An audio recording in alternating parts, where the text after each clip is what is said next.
Ambassador Maya Chen stood in the massive chamber of the Galactic Council. The room was bigger than any sports stadium on Earth. Above her, representatives from 47 different alien species sat in floating platforms. Each platform glowed with a different color, making the whole place look like a giant rainbow had exploded and frozen in midair. The Zephrani representative spoke first. His voice sounded like grinding metal mixed with whale songs. The translator in Maya's ear converted it to English, but she wished it hadn't. Earth has been found guilty of 312 violations of galactic law, he said. His tentacles waved as he talked, making wet slapping sounds against his platform. You have shared medical technology without proper licensing fees. You have colonized 17 systems that were marked for future council development. Most seriously, you have refused to limit your faster-than-light drive technology. Maya had heard all this before. The council had been complaining about humanity for the past 5 years, ever since Earth figured out how to travel between stars. The funny thing was, humans hadn't even been trying to break any laws. They just did things their own way, and apparently that way was wrong according to everyone else in the galaxy. The Rigelian ambassador stood up next. She looked like a giant praying mantis made of crystal. When she moved, she made tinkling sounds like wind chimes. The council has voted. The decision is unanimous. Earth must surrender its sovereignty within 72 of your hours. You will accept council oversight. You will cease all unauthorized technological development. You will pay restitution of 7 trillion galactic credits. Maya did the math in her head. 7 trillion galactic credits was more money than Earth had made in its entire history. It was like asking a kid with a lemonade stand to buy Microsoft. And if we refuse? Maya asked, though she already knew the answer. A new voice spoke up. This one belonged to Admiral Thekful of the Combined Fleet. He was from a warrior species that looked like rhinoceroses crossed with sharks. His uniform had more metals than fabric. Then the combined fleet of 10,000 warships will reduce your planet to cosmic dust. Your colonies will be seized. Your species will be designated as extinct. The chamber went silent. This was the part where most species would start crying, begging, or trying to negotiate. The council had done this dance 38 times before with other young species who got too ambitious. Every single time, the species had surrendered. Some immediately, some after seeing the fleet, but all had given in. Maya looked around the chamber. She saw smug expressions on alien faces that didn't even have the same features as humans. Some were already pulling up documents on their holographic displays, probably the surrender terms they'd prepared in advance. The Zephrani representative was already practicing his "we're doing this for your own good" speech under his breath. Then Maya did something no ambassador had ever done in this situation. She started laughing. It wasn't a nervous laugh or a crazy laugh. It was the kind of laugh you'd hear at a comedy club when someone tells a really good joke. It started as a chuckle, then grew into full belly laughter. She had to hold onto the podium to keep from doubling over. The aliens looked at each other in confusion. The translator systems worked overtime, trying to figure out if they were malfunctioning. Some species didn't even have laughter in their cultures, so they thought Maya was having some kind of medical emergency. "Are you well?" asked the Zephrani representative after Maya had been laughing for a full minute. Maya wiped tears from her eyes and caught her breath. I'm sorry. It's just... You think you're scary? That's adorable." The word adorable caused another surge of confusion. The Rigelian ambassador's crystal body turned a shade of red that probably meant anger. "You dare mock the Galactic Council? We have destroyed civilizations that existed before your species learned to make fire." Maya pulled out her phone. The council members leaned forward, expecting her to call Earth's government, maybe to relay the surrender terms. Instead, she swiped through her photos. "You want to see humanity's official response?" she asked. She held up her phone to the massive screen that usually showed star maps and legal documents. With a few taps, she shared her screen. The image that appeared was ancient by Earth standards, but timeless in its message. It showed a cartoon dog sitting in a room that was on fire. The dog was holding a cup of coffee and smiling. The caption read, "This is fine." The chamber erupted in confused voices. Universal translators struggled with the concept of memes. The Zephrani representative's tentacles flailed wildly. "What is this? Is this your surrender document? Why is the canine pleased about the combustion event?" Maya put her phone away. "That's our response. The whole thing. We'll see you in 72 hours. She turned to leave. Admiral Thekful's voice boomed through the chamber. You cannot simply leave. You must provide a formal response. You must acknowledge our terms. Maya paused at the door. Oh, we acknowledge them. We just think they're funny. She looked back at the assembled aliens. You know what your problem is? You've been in charge so long you forgot that not everyone is impressed by big ships and big threats. Some of us grew up on a planet where everything tried to kill us. Floods, earthquakes, diseases, wars, and don't even get me started on Australia. And you know what we did? We made jokes about it. The Rigelian ambassador stood up, her crystal form catching the light. Jokes will not stop our weapons. Maybe not, Maya agreed. But they'll make the whole thing a lot more interesting. Oh, and one more thing. She pulled out her phone again. We're starting a betting pool on how many of your ships will actually work when you try to fire them. Current odds are pretty funny. The Rigelians' ships are favored to fail first. Something about crystal-based navigation systems and what happens when they encounter a specific frequency of radio waves. The Rigelian ambassador's color shifted to a shade that definitely meant panic. How do you know about the frequency vulnerability?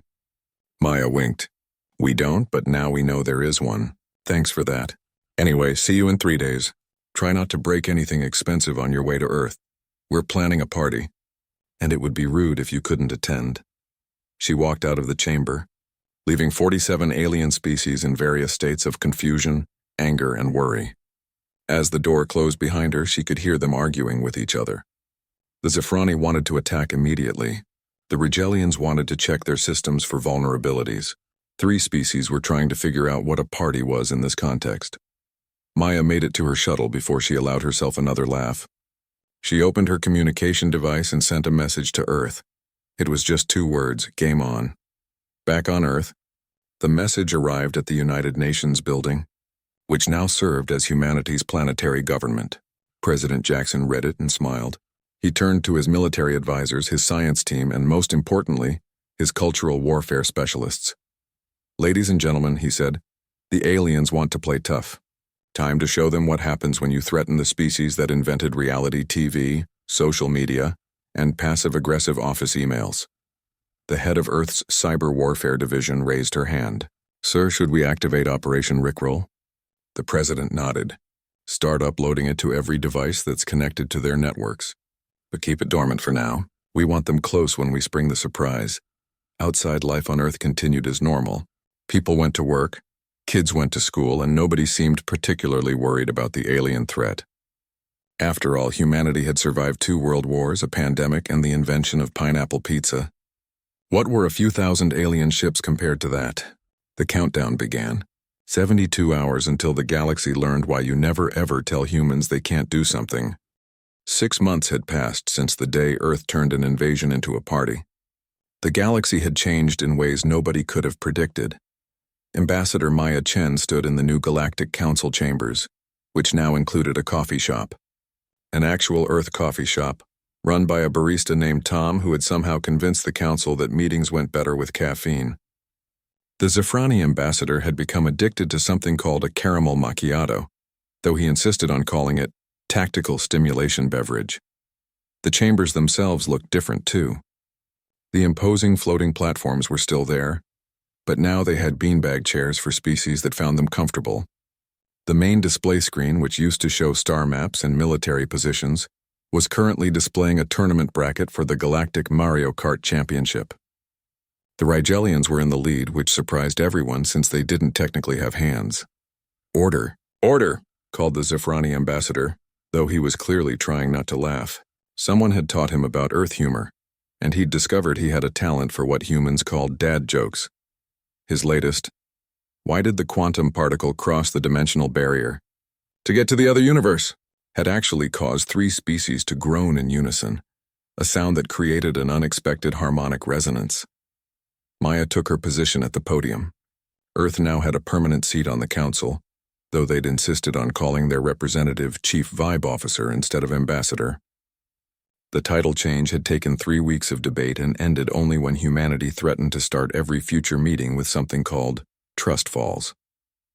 Today's agenda, Maya announced, includes 3 items. First, the Andromedan request for Earth to stop teaching their children something called the floor is lava. Second, the incident involving the Rigelian crystal harmonics and death metal. And third, The proposal for the new Galactic Defense Initiative. Admiral Thekval appeared on the screen. He was sitting down finally after Earth technicians had fixed his chair. He was also wearing a Hawaiian shirt over his military uniform, having lost a bet with President Jackson about whether humans could teach his crew to surf in space. They couldn't actually surf in space, but they had figured out how to use solar winds and debris fields to do something similar, which the Admiral had agreed was close enough. Before we begin, Thekval said, I want to report that Operation Friendship is proceeding well. The combined Human Council fleet has successfully delivered disaster relief to 12 systems, established 17 new trade routes, and somehow started a flash mob on Centauri Prime that's still going 3 days later. The transformation of the Council fleet had been remarkable. The same ships that had arrived to destroy Earth were now traveling the galaxy as a peacekeeping and relief force. But they did it the human way, which meant they showed up to disasters with emergency supplies and a sound system.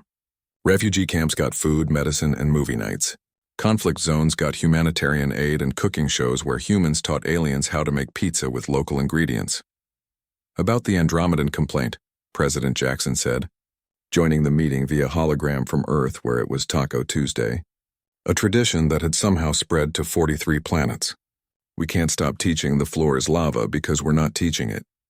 Kids across the galaxy are inventing it independently. It turns out that pretending the floor is dangerous is a universal childhood experience. Last week, Rigelian younglings created their own version called The Harmonic Frequency is Dissonant. Same concept, different name. The Andromedan representative, a being that looked like a sentient aurora borealis, flickered in what might have been frustration. But they're using our furniture as stepping stones. Kids do that, Maya said sympathetically. Human children have been destroying furniture in the name of imagination for thousands of years. We've learned to buy cheap coffee tables. The discussion moved to the second item. The Rigelian ambassador's color shifted to what humans had learned meant embarrassment. The death metal incident was educational, she said. The Council fleet dropped out of hyperspace at the edge of Earth's solar system with perfect precision. 10,000 ships arranged in the ancient formation 77 Beta, a battle arrangement that had never failed in 4,000 years of galactic warfare. Admiral Thekval stood proud on his bridge as the blue marble of Earth grew larger on his view screen. Distance to Earth? He barked. 300 million kilometers and closing, sir, his navigation officer replied. Will be an optimal firing range in 6 hours. That's when they noticed the welcome signs Jupiter's moons had been arranged to spell out. Hello there in universal galactic script. Mars had giant arrows drawn on its surface pointing toward Earth, with the words "Party this way" visible from space. Someone had managed to give Saturn's rings a rainbow color effect that pulsed to music. What is the meaning of this? Demanded Captain Zilthra of the Rigelian Crystal Guard. Before anyone could answer, every screen in the fleet lit up simultaneously. President Jackson appeared, wearing a Hawaiian shirt and sunglasses, holding what looked like a tropical drink with a little umbrella in it. Welcome to the solar system, he said cheerfully. We've been expecting you. Hope you brought your dancing shoes, or whatever you use for dancing.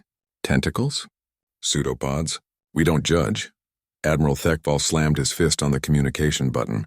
This is Admiral Thekval of the Combined Fleet. You will surrender immediately or face annihilation. Oh, you're early, Jackson said, checking his watch. The party doesn't officially start for another 6 hours. But since you're here, we can start the pre-show. Marcus, hit it! Every ship in the Council fleet suddenly had its lights dim. Then in perfect synchronization, they all came back on, pulsing to a beat. The external lights on 10,000 warships were now flashing in time to Never Gonna Give You Up by Rick Astley. The music played from every speaker on every ship. Not loud enough to be damaging, just loud enough that everyone could hear it. And the worst part? They couldn't turn it off. Engineering! Thekval roared. Kill those lights! Stop that noise. I can't, sir. His chief engineer replied, all 6 of his arms working frantically at his console. The commands are coming from everywhere? The coffee maker is telling the lights to flash. The lavatory disposal system is controlling the speakers. Even my lunch is somehow part of the network. Across the fleet, similar scenes played out. The Zafrani flagship started doing barrel rolls. The Rigelian crystal ships began changing colors like a disco ball. 3 destroyer-class vessels from the Andromedan contingent formed a conga line. On Earth, the Internet Culture Division erupted in cheers. Marcus Johnson high-fived his team. Phase 1 is active. Every ship is now running our dance protocol. And the beautiful part is, the more they try to override it, the worse it gets. He wasn't exaggerating. As the Council's tech specialist tried to regain control, the ship's responses became more elaborate. One battle cruiser started spelling out YMCA with its weapon turrets. A medical frigate began dispensing fruit punch instead of nanobotic healing solution. The Zafrani ambassador's personal yacht projected a hologram of the ambassador himself doing the Macarena, which was especially embarrassing since his species had tentacles instead of arms. Admiral Tekval watched in horror as his own flagship began to pulse with pink lights. His tactical display, which should have shown targeting solutions, now showed him a tutorial on how to do something called the electric slide. "This is impossible," he shouted. "Our systems are quantum encrypted. They use dimensional phase shifting. No primitive species could." "That's your problem right there," came a voice from his own command chair. The Admiral spun around to see a hologram of a teenage human boy sitting in his seat, eating what appeared to be potato chips. It was Marcus Johnson. "You made your security so complicated that you forgot about the simple stuff," Marcus explained. "It's like building a fortress with walls a mile high but forgetting to put a lock on the door. Every one of your ships has entertainment systems, right? Well, those systems connect to everything else because crew morale is considered essential. All we had to do was teach your entertainment systems that battle stations means dance party." The real Marcus, safe on Earth, watched through the hologram's eyes as Admiral Tekval's face went through several colors of rage. "Plus," Marcus added, "your password protocols are terrible. Half your ships use their species name followed by 1234. The other half used password translated into their language. Except for the Rigelians. They use their crystal harmonics as passwords, which would be clever if they didn't all use the same frequency." On Earth, the party was in full swing. Every major city had screens showing the dancing fleet. In London, bookmakers were taking bets on which ship would do the best dance moves. Moscow had started a drinking game where everyone took a shot whenever a council ship did an unintended loop. Tokyo was already selling merchandise with pictures of the spinning alien vessels, but the best part was yet to come. President Jackson stood in the Situation Room with his advisors, watching as the fleet grew closer despite their ship's involuntary dance routines. "Sir," General Martinez said, "they're still approaching. The dance protocol isn't stopping them, just slowing them down and making them look ridiculous." Jackson smiled. "Oh, the dancing was just to get their attention. Sarah, initiate phase 2. Sarah Kim cracked her knuckles and typed a single command. "Release the memes." Every holographic projector on every council ship activated at once. But instead of tactical displays or star maps, they started showing memes. Ancient Earth memes that the universal translators couldn't properly process. Cats asking for cheeseburgers, confused math ladies, distracted boyfriends. Each meme was specifically chosen to be culturally incomprehensible to alien minds. The Rigelian contingent, whose species communicated through carefully structured crystal harmonics, were particularly affected. The chaotic, illogical nature of the memes caused their thought crystals to resonate in ways that produced what humans would recognize as hiccups.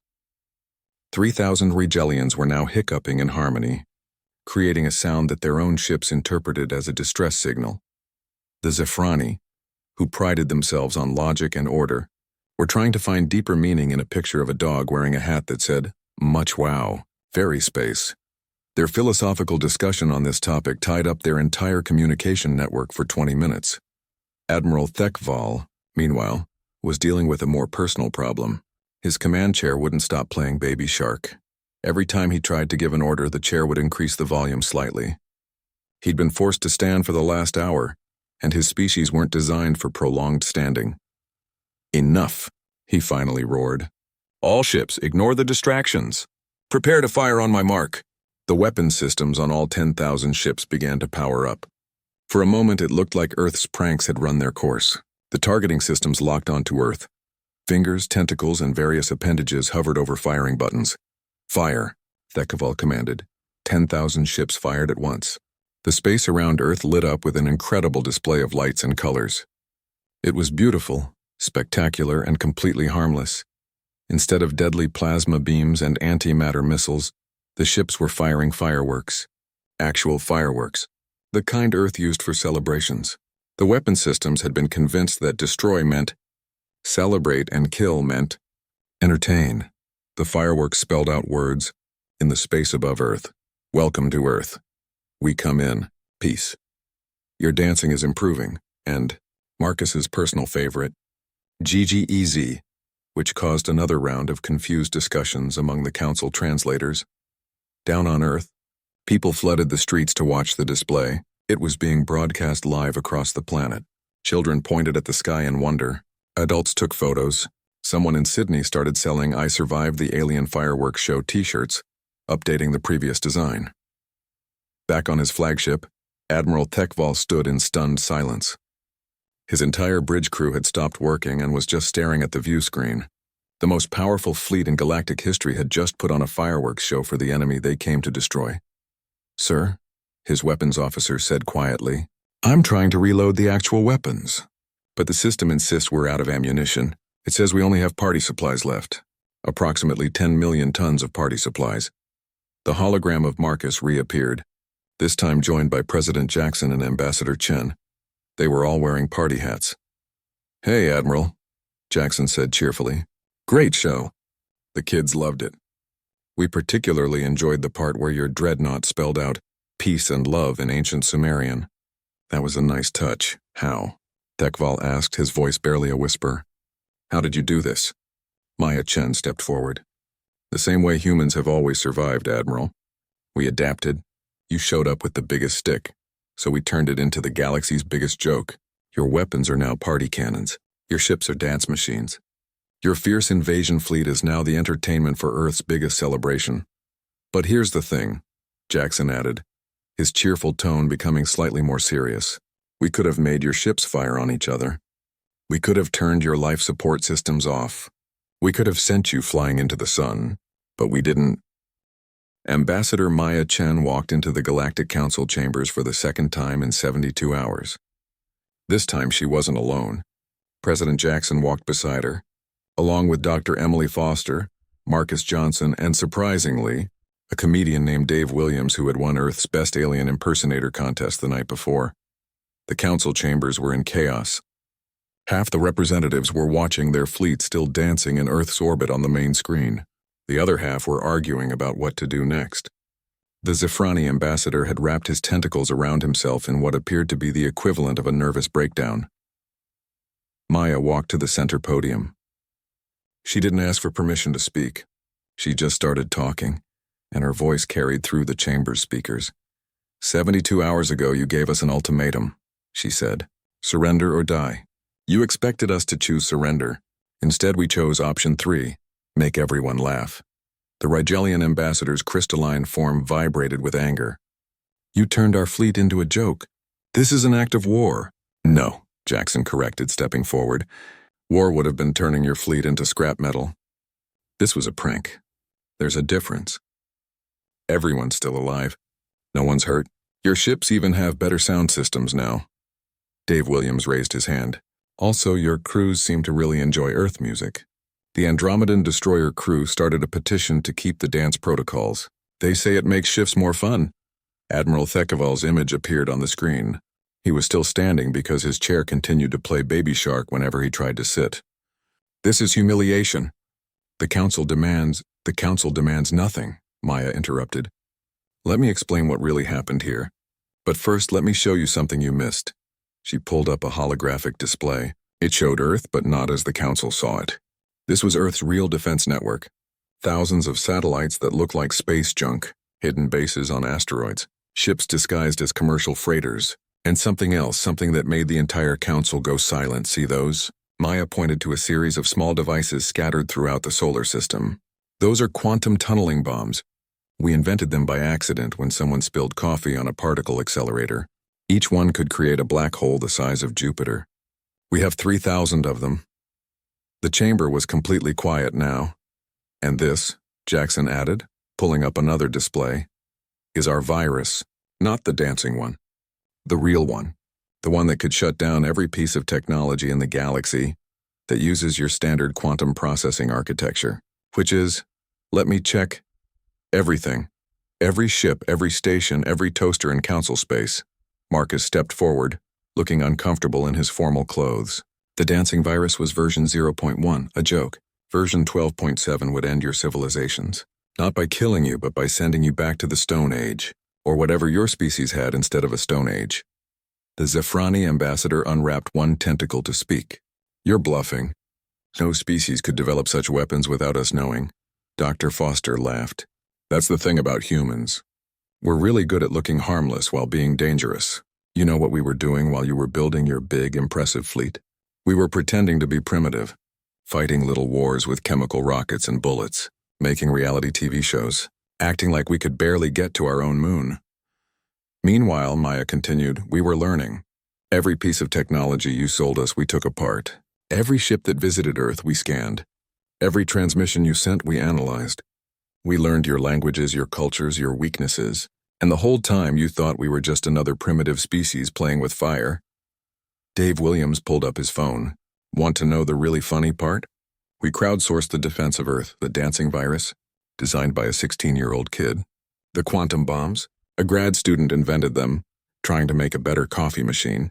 The tactical plan that neutralized your fleet, we got it from a mobile game that 8 million humans play on their commute to work. The council representatives looked at each other. The humans weren't just dangerous. They were chaotically, unpredictably dangerous. They had turned their entire species into a weapon, and they did it while making jokes. But here's the most important part, Maya said, her voice becoming serious. We don't want to use any of these weapons. Humans are not conquerors. We're explorers. We're artists. We're scientists. Sometimes we're idiots who put pineapple on pizza. But we're not destroyers. She pulled up a new display. This one showed medical data. 6 months ago, a plague hit the Outer Rim colonies. 50 million people were dying.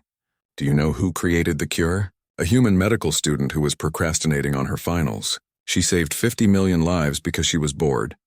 Another image appeared. 3 years ago, the Andromedan food crisis. Who figured out how to grow earth crops in Andromedan soil? A human grandmother who just really wanted to grow tomatoes on her retirement colony. More images flashed by. Humans helping after disasters. Humans teaching alien children Earth games. Humans sharing their music, their food, their ridiculous internet videos with anyone who would watch. You see us as a threat because we don't follow your rules, Jackson said. But we don't follow your rules because your rules are boring. You've had the same technology for 1,000 years. The same government for 2,000. The same military strategies for 3,000. You've stopped growing. You've stopped laughing. You've stopped being surprised, Maya nodded.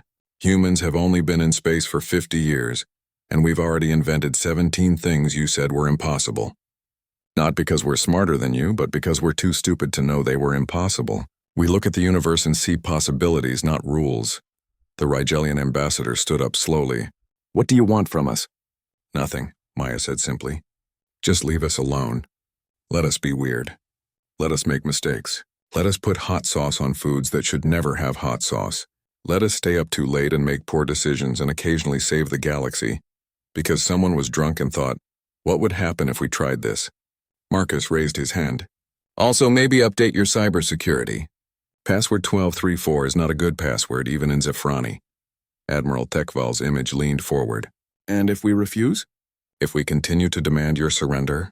President Jackson smiled, but it wasn't a happy smile. It was the smile of someone who really didn't want to do what they might have to do. Then we release version 2.0 of the dance virus. This one makes your ships form a conga line straight into the nearest star. We call it the Macarena of Doom. You're not joking, the Zephrani ambassador said. It wasn't a question. Oh, we're totally joking, Dave Williams said. But we're also totally serious. That's kind of our thing. We joke about everything, including the things that could end civilization. It's how we cope with living on a planet where Australia exists. Maya walked toward the council's raised platforms. You have a choice. You can keep trying to force us to follow your rules, and we'll keep finding increasingly creative ways to make you look silly. Or you can accept that the galaxy just got a lot more interesting. Define interesting, the Rigelian ambassador said carefully. Well, Jackson said, last week a human figured out how to make your crystal harmonics play heavy metal music. Another human taught an AI to write poetry so bad it makes Vogons cry. And someone in Japan just invented a way to teleport ramen noodles, but only ramen noodles, and we have no idea why. The council members looked at each other. They had ruled the galaxy through order and control for millennia. Now they faced a species that thrived on chaos and somehow made it work. We need to vote, the Zafrani ambassador said weakly. Take your time, Maya said. We'll be outside. Dave brought something called brownies that he wants you all to try. They're not trying to poison you, they're just really good. Though the Rigelians might want to skip them. Chocolate does weird things to crystal-based life forms. The human delegation walked out, leaving the council to deliberate. As they left, Marcus's phone buzzed. He looked at it and laughed. What? Maya asked. The crew of Admiral Thekval's flagship just sent a request.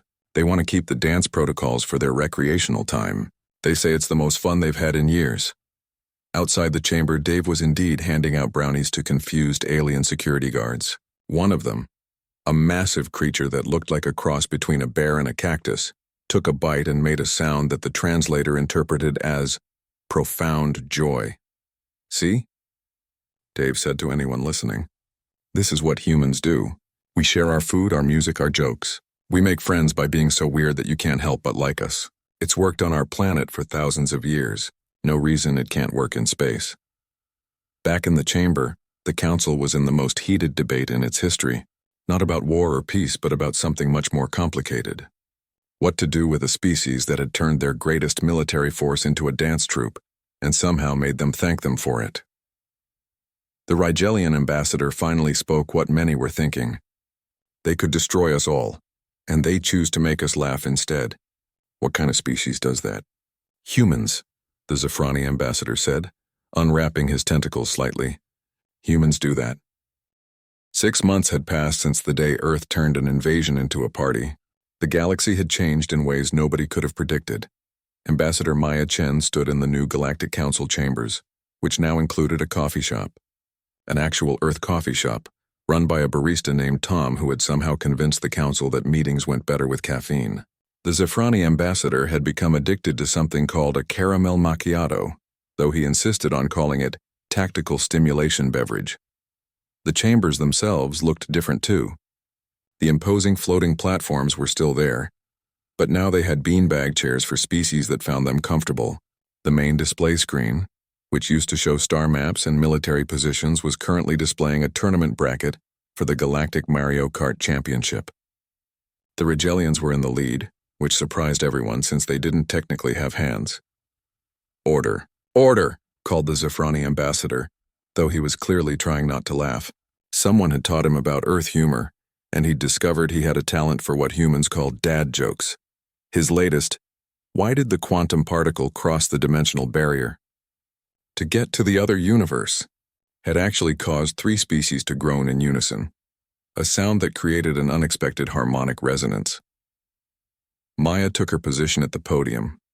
Earth now had a permanent seat on the council, though they'd insisted on calling their representative Chief Vibe Officer instead of Ambassador. The title change had taken 3 weeks of debate and ended only when humanity threatened to start every future meeting with something called trust falls. Today's agenda, Maya announced, includes 3 items. First, the Andromedan request for Earth to stop teaching their children something called the floor is lava. Second, the incident involving the Rigelian crystal harmonics and death metal. And third, the proposal for the new Galactic Defense Initiative. Admiral Thekval appeared on the screen. He was sitting down finally after Earth technicians had fixed his chair. He was also wearing a Hawaiian shirt over his military uniform, having lost a bet with President Jackson about whether humans could teach his crew to surf in space. They couldn't actually surf in space, but they had figured out how to use solar winds and debris fields to do something similar, which the Admiral had agreed was close enough. Before we begin, Thekval said, I want to report that Operation Friendship is proceeding well. The combined Human Council fleet has successfully delivered disaster relief to 12 systems, established 17 new trade routes, and somehow started a flash mob on Centauri Prime that's still going 3 days later. The transformation of the Council fleet had been remarkable. The same ships that had arrived to destroy Earth were now traveling the galaxy as a peacekeeping and relief force. But they did it the human way, which meant they showed up to disasters with emergency supplies and a sound system. Refugee camps got food, medicine, and movie nights. Conflict zones got humanitarian aid and cooking shows where humans taught aliens how to make pizza with local ingredients. About the Andromedan complaint, President Jackson said, joining the meeting via hologram from Earth where it was Taco Tuesday, a tradition that had somehow spread to 43 planets. We can't stop teaching the floor is lava because we're not teaching it. Kids across the galaxy are inventing it independently. It turns out that pretending the floor is dangerous is a universal childhood experience. Last week, Rigelian younglings created their own version called The Harmonic Frequency is Dissonant. Same concept, different name. The Andromedan representative, a being that looked like a sentient aurora borealis, flickered in what might have been frustration. But they're using our furniture as stepping stones. Kids do that, Maya said sympathetically. Human children have been destroying furniture in the name of imagination for thousands of years. We've learned to buy cheap coffee tables. The discussion moved to the second item. The Rigelian ambassador's color shifted to what humans had learned meant embarrassment. The death metal incident was educational, she said carefully. We did not realize that our crystal harmonics could produce such aggressive sounds. However, my people have developed what you might call an appreciation for the genre. We've actually started our own band. What's it called? Dave Williams asked. He'd somehow become the council's official cultural exchange coordinator, a job that mostly involved teaching aliens about Earth entertainment and preventing diplomatic incidents caused by misunderstanding. Memes, Crystal Scream, the Rigelian replied. Our first song is called Resonance of Rebellion. Would you like to hear it?